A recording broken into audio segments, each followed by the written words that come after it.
Hey babies, I know I missed Friday, but it's December. I've had a lot going on. And you know what I realized?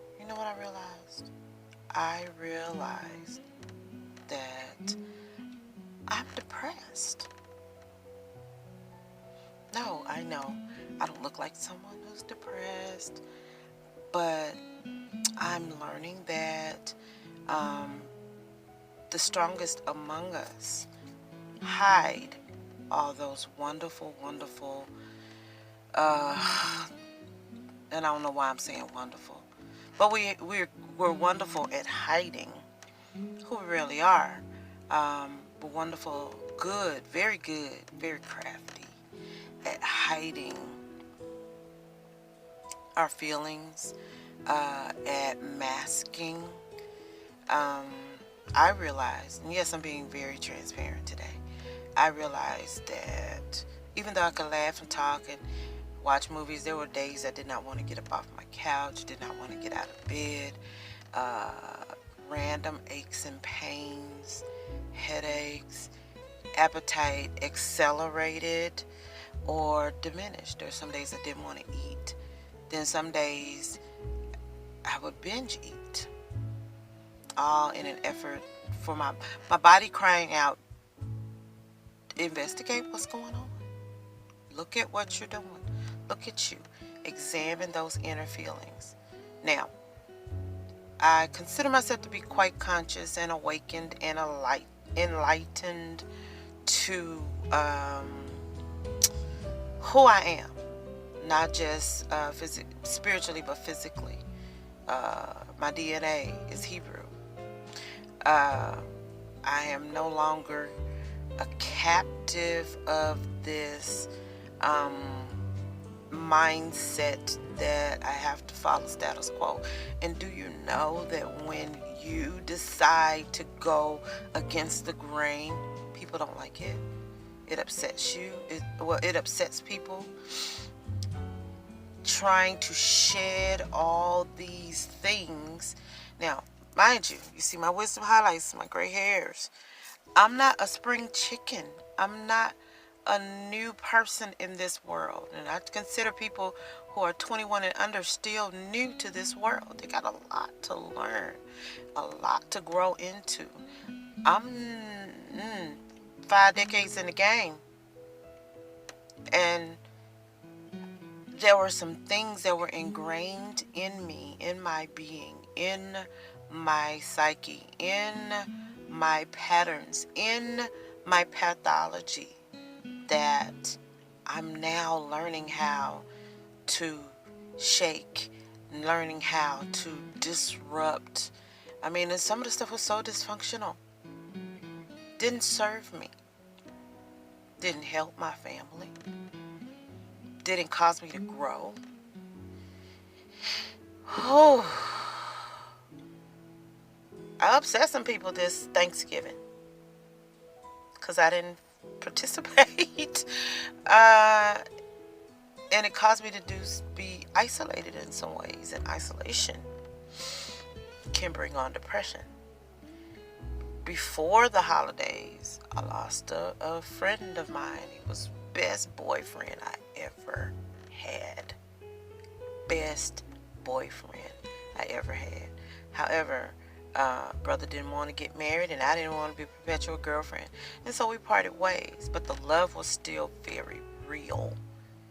And he passed away. He died. And I had to deal with all those feelings coming to the surface.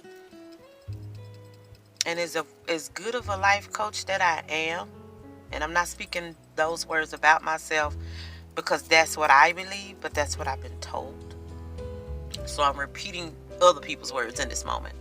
But as good as a life coach I am, I needed somebody. As strong as I've been told, because people call me Sister Soldier, as strong as I have been, I needed somebody. I needed to feel safe. A friend of mine was like, well, and then, the Most High has allowed me to really investigate and evaluate all that I was feeling, all that I was, so that I could further, what's the word I'm looking for? Determine what it was I needed. I talk all the time. And somebody said, if you need to talk, you can talk to me. I don't need to talk. I don't need to talk. I talk all the time. And I talk about what I think. I talk about how I feel. But that wasn't working. What I needed was to feel safe. What I still need is to feel safe. What I need is just somebody sit there, hold my hand, a shoulder, a hug. Yeah, see the water coming up in my eye. Because that's what I need. I don't feel safe in this world. And yes, the Most High is my protector. But where is the physical manifestation and representation of that in this earth? Yeah, some days, most days, I go it alone. Went through an ordeal with my son. He had some suicide ideation. Yeah, I'm gonna be real transparent. And I sat at that hospital for, I want to say maybe 18 hours by myself, dealing with that ordeal. Where is his father? Not in his life. And all kinds of things were going through my mind. And I know my mishpachah, my family, were praying for me. Not just my blood family, but my spiritual family as well. They were praying for me. It was one of the coldest days in the DFW, Dallas-Fort Worth area, that I'm sitting by myself. And I wouldn't dare ask my friends and family to drive 50 minutes to come sit with me. Because I could have talked, but that ain't what I needed. I needed a hand. And me being me, and I know I'm finna get fussed at. I'm probably gonna get cussed out and fussed at once they see this video. But me being me, I didn't want to interrupt nobody else's life, interrupt nobody else's flow, because of mine. Because that's just not what I do. I guess I'm so used to being my own hero. I'm so used to standing and being strong for everybody else. I'm learning that people are gonna have to. I'm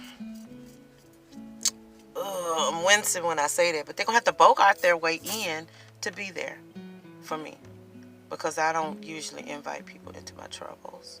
I don't usually invite people. Now, I did make people aware that that's what we were dealing with.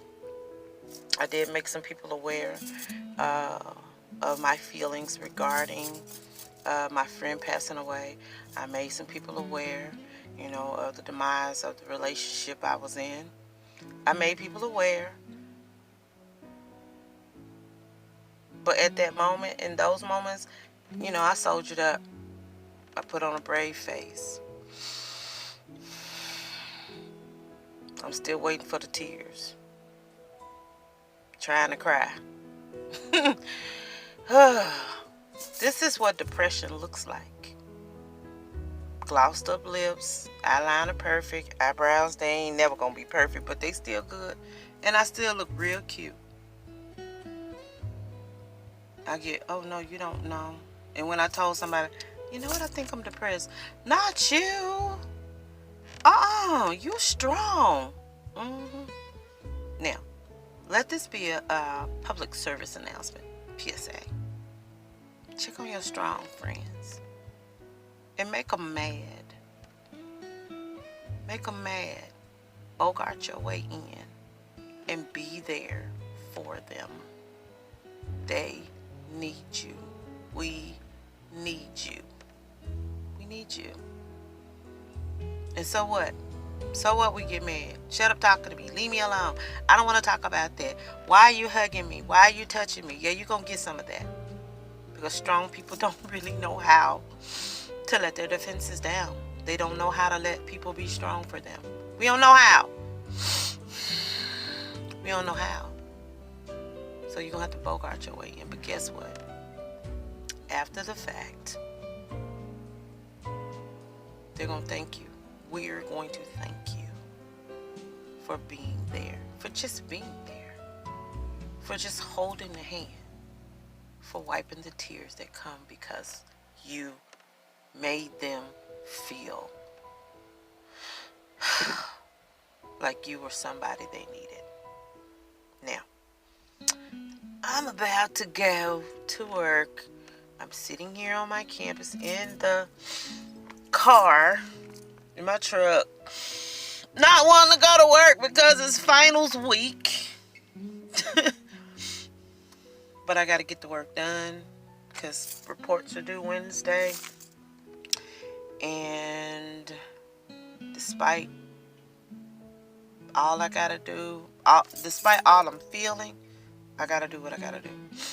Real talk, us as black women, because mostly that's who watches these videos, us as black women, we don't know how to lay our armor down, lay our guard down.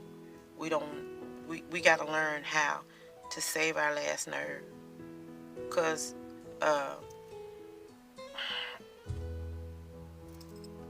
head and our heart got to get in the same place, and we have to assume the right posture.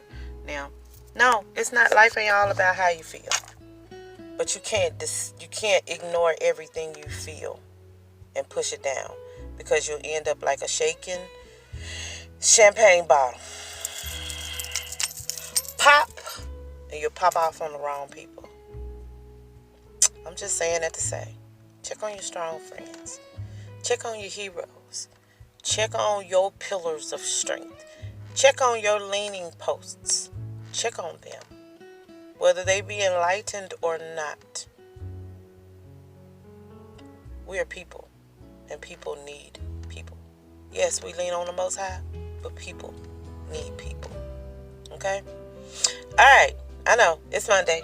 I missed Friday, so you're going to get this edition, whether you like it or not. I hope you like it. Anyway, I love you guys. Peace.